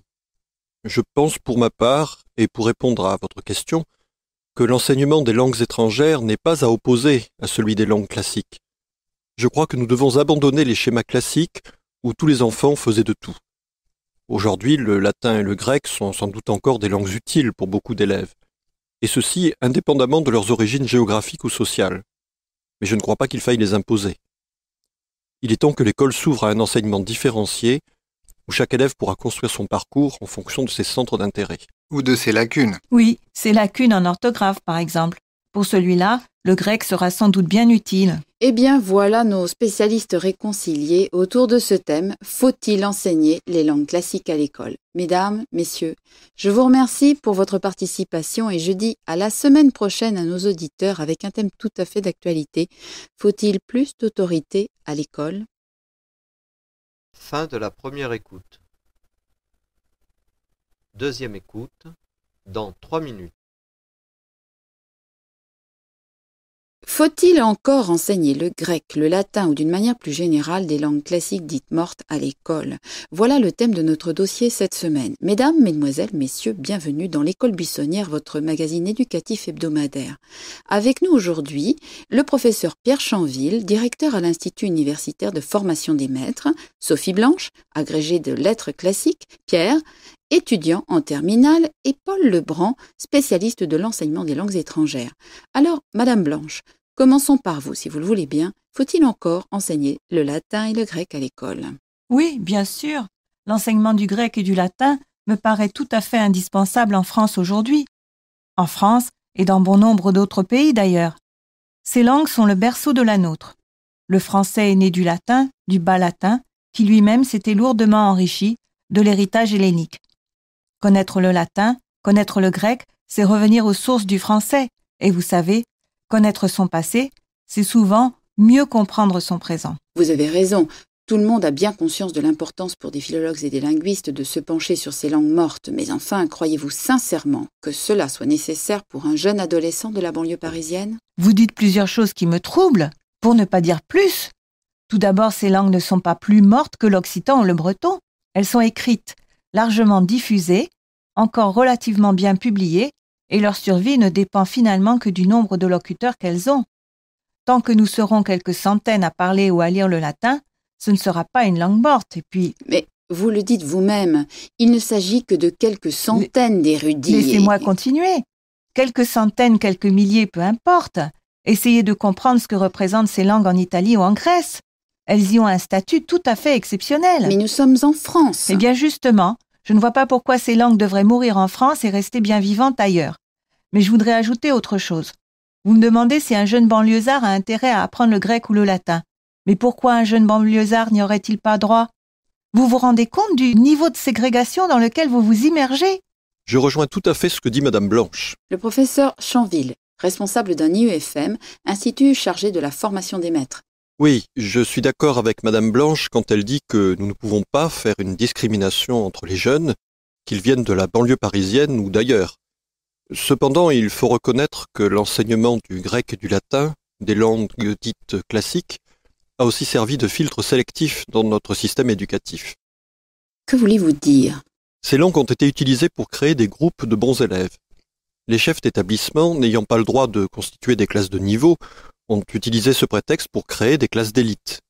Il y avait les bons, qui faisaient du grec ou du latin, et les autres. Cette attitude a d'ailleurs contribué à renforcer le caractère complexe de ces langues qui ont été rejetées par beaucoup d'élèves. Tout à fait, et c'est dommage, car il est vrai que leur apprentissage peut favoriser le développement scolaire des étudiants. À commencer par l'orthographe. La réforme des F en PH, lorsqu'ils sont d'origine grecque, c'est quand même plus facile à comprendre quand on a fait du grec. Pharmacie, photographe. Orthographe. Orthographe, oui, tout à fait. Mes enfants qui ont fait du grec ne font plus de fautes sur ces mots, ni d'ailleurs sur les accents circonflexes. Ah, rappelez-nous la règle. Eh bien, c'est très simple. Lorsqu'en latin, le S suivait un T, en français, le S a disparu. Mais on l'a remplacé par un accent circonflexe, dans hôtel et hôpital, par exemple. Oui, enfin, c'est quand même un peu difficile pour un jeune qui a des difficultés en orthographe de penser à revenir au latin ou au grec pour savoir comment s'écrivent tel ou tel mot. Mais pourquoi pas, et si ça marche? Oui, bien sûr, pourquoi pas. On peut aussi essayer de se rappeler de ses cours de physique sur les vitesses ou les centres de gravité pour prendre un virage en voiture. Vous exagérez. Alors, Paul Lebrun, spécialiste de l'enseignement des langues étrangères et auteur d'un ouvrage qui vient de sortir, Les langues passeports du monde. Que pensez-vous du grec et du latin? Oh, je n'ai rien contre le grec ou le latin, bien au contraire. Mais ce qui me gêne, c'est que nous sommes dans un pays où l'enseignement des langues étrangères n'est guère performant. Alors je me demande s'il est bien nécessaire d'alourdir les programmes avec une autre langue, voire deux, alors que nous ne sommes pas capables de bien enseigner l'anglais, l'allemand ou l'espagnol. Ça s'améliore quand même. Oui, ça s'améliore, c'est vrai. Mais nous avons des cours de langues étrangères encore trop classiques, trop basés sur l'enseignement de la grammaire ou de l'orthographe, justement. Nos enfants savent conjuguer des verbes, ils connaissent des tas de listes de vocabulaire, mais ils sont incapables de communiquer avec de petits anglais. Ce n'est tout de même pas la faute du latin si les enseignements en anglais ne sont pas bons. Oui et non. La culture des lettres classiques a nui, à mon avis, à l'efficacité de l'enseignement des langues étrangères. Justement parce que l'on a oublié qu'une langue est avant tout un outil de communication, et pas simplement un exercice intellectuel. Donc vous prônez un développement de l'enseignement des langues vivantes aux dépens des langues mortes? Tout à fait. Il faut revenir à un enseignement fait pour construire un monde citoyen où chacun d'entre nous pourra parler plusieurs langues. Vous voulez dire qu'en enlevant des heures de latin et de grec, on pourrait mettre davantage d'heures de langue? Si l'enseignement des langues étrangères n'est pas bon, comme le dit lui-même M. Lebrun, je ne vois pas pourquoi il faudrait mettre davantage d'heures. Commencez donc par bien faire votre travail. Les enseignants ont évolué, M. Chanville le confirmera sans doute, mais le système doit aussi s'adapter. Le ministère de l'Éducation fait actuellement de gros efforts. Il a intégré les normes de référence du Conseil de l'Europe, il a mis en place des groupes à effectifs réduits en terminale, il revoit sa politique de certification et d'évaluation. Tout ceci va contribuer à développer les langues étrangères, mais nos programmes sont encore trop lourds. C'est vrai que de gros efforts ont été accomplis, et je suis sûr que l'on récoltera bientôt les fruits de ce travail. Je pense pour ma part, et pour répondre à votre question, que l'enseignement des langues étrangères n'est pas à opposer à celui des langues classiques. Je crois que nous devons abandonner les schémas classiques où tous les enfants faisaient de tout. Aujourd'hui, le latin et le grec sont sans doute encore des langues utiles pour beaucoup d'élèves, et ceci indépendamment de leurs origines géographiques ou sociales. Mais je ne crois pas qu'il faille les imposer. Il est temps que l'école s'ouvre à un enseignement différencié, où chaque élève pourra construire son parcours en fonction de ses centres d'intérêt. Ou de ses lacunes. Oui, ses lacunes en orthographe, par exemple.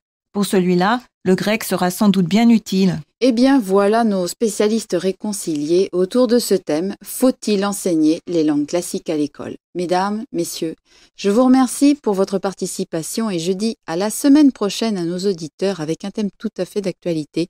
Faut-il plus d'autorité à l'école? Fin de la deuxième écoute. Vous avez maintenant 1 heure pour préparer l'exposé et le débat. Chers auditeurs, bonjour. Nous nous retrouvons aujourd'hui dans le studio de votre émission culturelle préférée, Un monde, des idées, pour poser à nos invités une question que vous vous posez tous. L'école doit-elle tout enseigner ? Avec nous ce soir pour tenter de répondre à cette question, plusieurs personnalités. Tout d'abord, Monsieur Jean Cruchon, inspecteur de l'éducation nationale et auteur d'un ouvrage sorti aux éditions Éducation, Le miracle de l'école. Monsieur Cruchon, bonsoir. Mademoiselle Marie-Paule Le Sueur, lycéenne au lycée Henri Wallon de la Courneuve, en banlieue parisienne, bonsoir.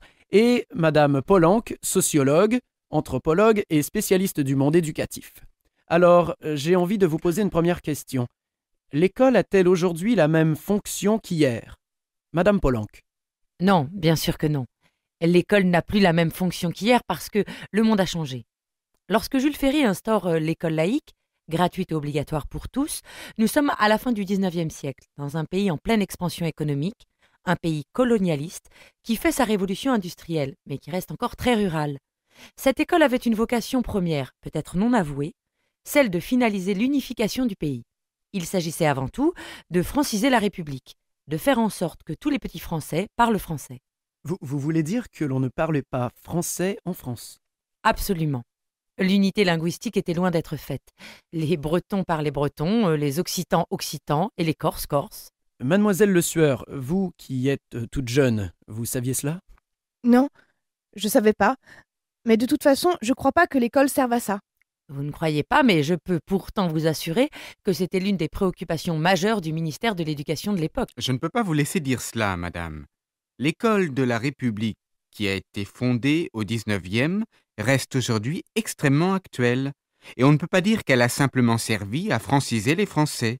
Laissez-moi vous dire d'abord que beaucoup de gens parlaient français. N'oubliez pas que le français s'est imposé comme la langue de l'administration dès le XVIe siècle, au traité de Villers-Cotterêts. Oui, c'est vrai, mais qu'est-ce que ça change ? Ça change que tout le monde, au XIXe siècle, était obligé de comprendre le français pour aller à la mairie, au service militaire, ou encore pour lire la presse. Mais entre eux, les gens parlaient leur langue maternelle, je suis désolée. Bon, mais ce qui compte, c'est que l'école de Jules Ferry, c'est une école qui a introduit de nouvelles valeurs pour l'époque, des valeurs qui fondent notre société aujourd'hui et qui sont directement héritées de l'esprit des grands philosophes. Respect des droits de l'homme, laïcité, égalité.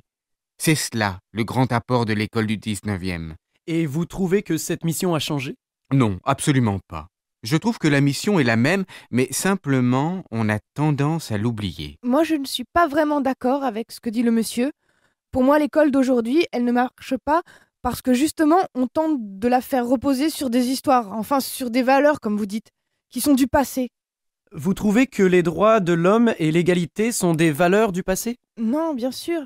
Mais ce que je veux dire, c'est que nos préoccupations ont changé.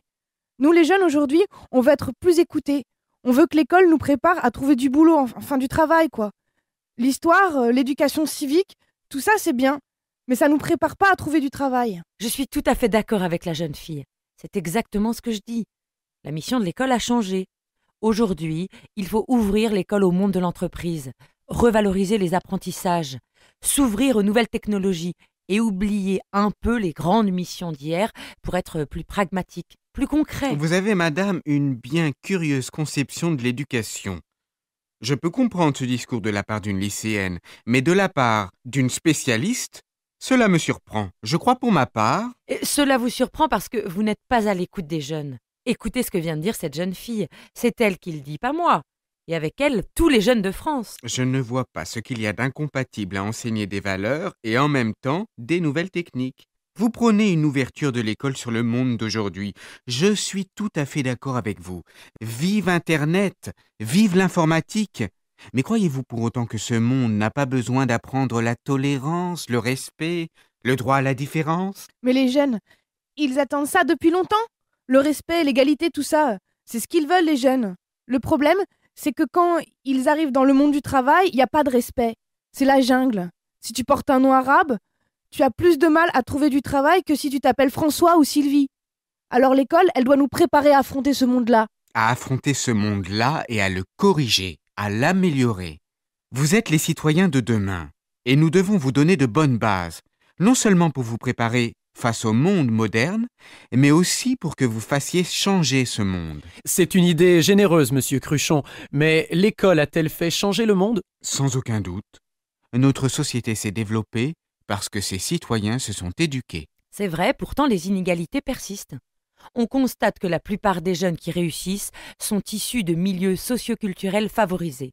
Combien de jeunes réussissent dans votre banlieue, mademoiselle? Je sais pas. Pas beaucoup peut-être. Pas assez en tout cas. Ce que je sais par contre, c'est que beaucoup de jeunes restent sur le carreau. Pas de diplôme, pas de boulot. Et ça, c'est à cause de l'école. Parce que l'école les a dégoûtés. Ils avaient plus envie d'apprendre. Alors maintenant, ils sont dans la rue et ils font n'importe quoi. Il y en a beaucoup comme ça? Bon, peut-être qu'il n'y en a pas encore beaucoup, mais de plus en plus. Vous voyez, le rôle de l'école a changé. Nous avons aujourd'hui un taux de scolarisation proche de 100%. C'est formidable. Ce n'était pas le cas il y a 100 ans, et c'est très bien. Mais la société a évolué. Et si l'école ne le fait pas, il y aura de plus en plus de jeunes comme ceux que décrit mademoiselle Le Sueur. L'école évolue, croyez-moi. Elle fait face à de nombreux défis et elle les relève. Le niveau d'études ne cesse d'augmenter. On fait aujourd'hui en terminale ce qu'on faisait hier à l'université. Oui, mais qui fait cela? L'ensemble des jeunes? Non, les meilleurs. Et les meilleurs sortent toujours du même milieu économique. Vous exagérez. Non. L'ascenseur social est en panne. Avant, on pouvait aspirer à devenir haut fonctionnaire, même si on était fils de paysan. Aujourd'hui, si on vit dans une banlieue et qu'on a un père au chômage, c'est plus possible. Sans doute parce qu'avant, les parents s'occupaient davantage de leurs enfants. On ne peut pas demander à l'école de tout changer. Dans le livre que j'ai écrit, je raconte comment des parents de banlieue se sont organisés pour les devoirs des enfants. Ils ont créé une association, ils ont levé des fonds et ils ont embauché des étudiants pour aider leurs enfants. Les solutions existent et il ne faut pas toujours aller les demander à la société. L'école ne peut pas tout faire. Ah, alors voilà, monsieur Cruchon vient de donner une réponse à notre question. L'école doit-elle tout enseigner? Lui, il pense qu'elle ne peut pas tout faire. Et vous, mademoiselle? Moi aussi, je pense que l'école ne peut pas tout faire. C'est vrai que les parents, les grands frères, on doit aider les petits pour y arriver. Mais si on n'a pas les moyens de le faire, on ne le fera pas. Si le père ou le grand frère, il sait pas faire l'exercice de maths, faudra bien que quelqu'un aide le petit à le faire. Ce quelqu'un, c'est l'école qui doit le trouver. Et puis l'école, elle doit pas dégoûter les élèves. Elle doit les aider à apprendre à aimer l'école. Je suis tout à fait d'accord. Si l'école a une mission aujourd'hui qu'elle doit apprendre à retrouver, c'est bien celle-là. Enseigner à apprendre, à se faire aimer, même par ceux qui ne réussissent pas. Cela passe sans doute par une autre forme d'enseignement, non plus basée sur la sanction, mais sur la valorisation des apprentissages. Je ne crois pas que les enfants vont réussir parce qu'on va leur répéter tout le temps qu'ils réussissent. Cette fois, c'est vous qui caricaturez. Enseigner à un enfant qu'il peut réussir, ce n'est pas lui mentir ou lui cacher qu'il peut aussi échouer. C'est simplement lui redonner confiance en lui. Ouais, pas le casser, quoi. Voilà, ne pas le casser. Le monde politique s'empare souvent de ce sujet. Pensez-vous que les hommes politiques apportent des solutions concrètes? J'en sais rien. Je sais pas ce qu'ils disent. Pour moi, c'est tous blanc bonnet et bonnet blanc. Vous voyez, nous avons ici une nouvelle manifestation du décalage qui se crée entre les jeunes et la société. Ils ne se retrouvent plus ni dans l'école, ni dans la représentation citoyenne. C'est un véritable cri du cœur qu'ils poussent. En cela, vous considérez qu'on ne pourrait plus refaire mai 68? En mai 1968, les jeunes ont voulu changer le monde. Ils faisaient de même dans plusieurs pays, aux États-Unis, à Prague. Il y avait une véritable aspiration politique. Aujourd'hui, les idéologies ne leur parlent plus. Il faut inventer autre chose. Savez-vous, madame, que l'école enseigne les idéologies modernes? Savez-vous que nos enseignants, qui ont une liberté énorme de programmation, peuvent leur parler d'altermondialisme, de microcrédit ou d'islamisme radical? C'est un signe de plus que l'école tente d'atteindre les vraies préoccupations des jeunes. Mais c'est bien difficile. Ouais, c'est difficile parce que les idéologies, moi, je crois qu'elles naissent dans les rues, pas dans les classes. C'est une belle définition. Mais que devons-nous faire? Faire l'école dans la rue? Et pourquoi pas? Eh bien, le temps est parti, à notre débat s'achève. Je vous remercie tous les trois d'avoir bien voulu y participer et j'espère qu'il aura intéressé nos auditeurs comme moi-même. Nous nous retrouverons la semaine prochaine pour un tout autre débat d'idées, comment se protéger face aux épidémies mondiales. Chers auditeurs, bonjour. Nous nous retrouvons aujourd'hui dans le studio de votre émission culturelle préférée, Un monde, des idées. Pour poser à nos invités une question que vous vous posez tous, l'école doit-elle tout enseigner? Avec nous ce soir pour tenter de répondre à cette question, plusieurs personnalités. Tout d'abord, Monsieur Jean Cruchon, inspecteur de l'éducation nationale et auteur d'un ouvrage sorti aux éditions Éducation, Le miracle de l'école. Monsieur Cruchon, bonsoir. Mademoiselle Marie-Paule Le Sueur, lycéenne au lycée Henri Wallon de la Courneuve, en banlieue parisienne, bonsoir. Et Madame Polanque, sociologue, anthropologue et spécialiste du monde éducatif. Alors, j'ai envie de vous poser une première question. L'école a-t-elle aujourd'hui la même fonction qu'hier? Madame Polanque. Non, bien sûr que non. L'école n'a plus la même fonction qu'hier parce que le monde a changé. Lorsque Jules Ferry instaure l'école laïque, gratuite et obligatoire pour tous, nous sommes à la fin du XIXe siècle, dans un pays en pleine expansion économique, un pays colonialiste qui fait sa révolution industrielle, mais qui reste encore très rural. Cette école avait une vocation première, peut-être non avouée, celle de finaliser l'unification du pays. Il s'agissait avant tout de franciser la République, de faire en sorte que tous les petits Français parlent français. Vous voulez dire que l'on ne parle pas français en France? Absolument. L'unité linguistique était loin d'être faite. Les Bretons parlaient breton, les Occitans occitans et les Corses corses. Mademoiselle Le Sueur, vous qui êtes toute jeune, vous saviez cela? Non, je savais pas. Mais de toute façon, je crois pas que l'école serve à ça. Vous ne croyez pas, mais je peux pourtant vous assurer que c'était l'une des préoccupations majeures du ministère de l'Éducation de l'époque. Je ne peux pas vous laisser dire cela, madame. L'école de la République, qui a été fondée au XIXe, reste aujourd'hui extrêmement actuelle. Et on ne peut pas dire qu'elle a simplement servi à franciser les Français. Laissez-moi vous dire d'abord que beaucoup de gens parlaient français. N'oubliez pas que le français s'est imposé comme la langue de l'administration dès le XVIe siècle, au traité de Villers-Cotterêts. Oui, c'est vrai, mais qu'est-ce que ça change? Ça change que tout le monde, au XIXe siècle, était obligé de comprendre le français pour aller à la mairie, au service militaire, ou encore pour lire la presse. Mais entre eux, les gens parlaient leur langue maternelle, je suis désolée. Bon, mais ce qui compte, c'est que l'école de Jules Ferry, c'est une école qui a introduit de nouvelles valeurs pour l'époque, des valeurs qui fondent notre société aujourd'hui et qui sont directement héritées de l'esprit des grands philosophes. Respect des droits de l'homme, laïcité, égalité. C'est cela, le grand apport de l'école du XIXe. Et vous trouvez que cette mission a changé? Non, absolument pas. Je trouve que la mission est la même, mais simplement, on a tendance à l'oublier. Moi, je ne suis pas vraiment d'accord avec ce que dit le monsieur. Pour moi, l'école d'aujourd'hui, elle ne marche pas parce que justement, on tente de la faire reposer sur des histoires, enfin sur des valeurs, comme vous dites, qui sont du passé. Vous trouvez que les droits de l'homme et l'égalité sont des valeurs du passé? Non, bien sûr. Mais ce que je veux dire, c'est que nos préoccupations ont changé. Nous, les jeunes, aujourd'hui, on veut être plus écoutés. On veut que l'école nous prépare à trouver du boulot, enfin du travail, quoi. L'histoire, l'éducation civique, tout ça, c'est bien. Mais ça nous prépare pas à trouver du travail. Je suis tout à fait d'accord avec la jeune fille. C'est exactement ce que je dis. La mission de l'école a changé.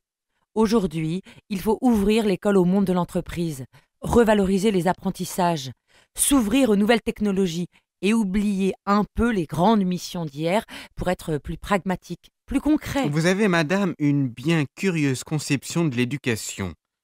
Je peux comprendre ce discours de la part d'une lycéenne, mais de la part d'une spécialiste, cela me surprend. Je crois pour ma part... Et cela vous surprend parce que vous n'êtes pas à l'écoute des jeunes. Écoutez ce que vient de dire cette jeune fille. C'est elle qui le dit, pas moi.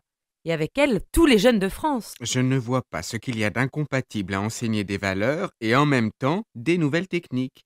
Vous prônez une ouverture de l'école sur le monde d'aujourd'hui. Je suis tout à fait d'accord avec vous.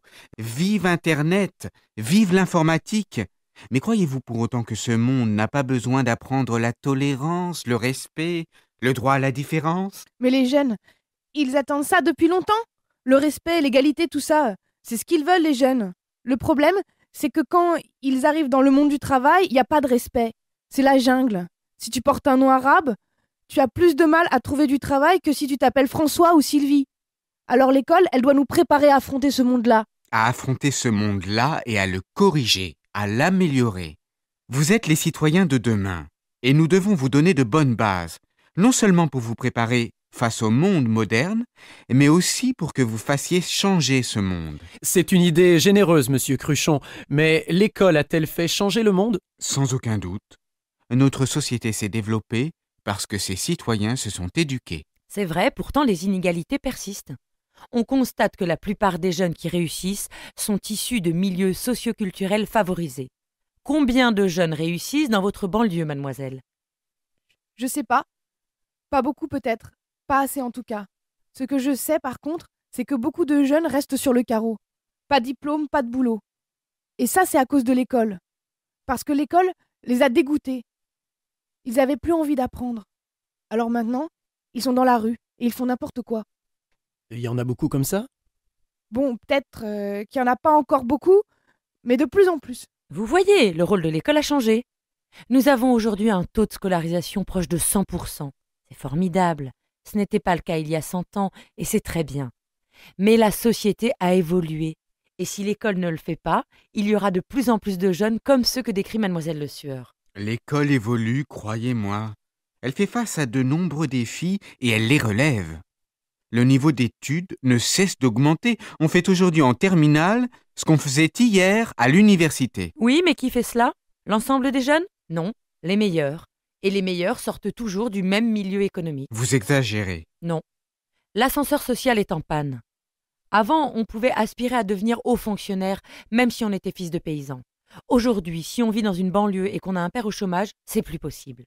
Sans doute parce qu'avant, les parents s'occupaient davantage de leurs enfants. On ne peut pas demander à l'école de tout changer.